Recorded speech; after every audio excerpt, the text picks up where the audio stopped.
In honor of the Montana Historical Society's 150 years, Lewis and Clark County Brewery teamed up with the organization to recreate a beer from the 1800s. In this week's Big Sky Chronicles, MTN's Sarah Stinson shares how they brewed this taste of history.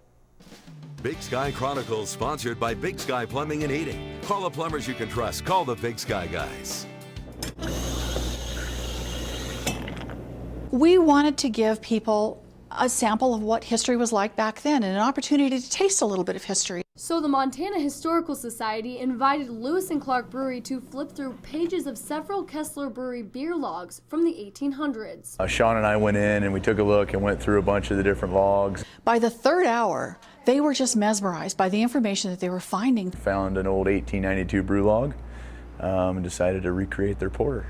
They named it Celebrate Montana in honor of the 150 years of the Historical Society. Yeah, that was exciting as a brewer to go through and just get to read a lot of the science and stuff that they were using back then, which we still use a lot of today. The biggest thing for the brewers when making this porter was to keep it as traditional as possible. So they used this grain, which gives it that classic sweetness and color. We stuck to the recipe as tight as we could. There's a couple like minor adjustments we had to make with modern ingredients as well as just kind of modern equipment.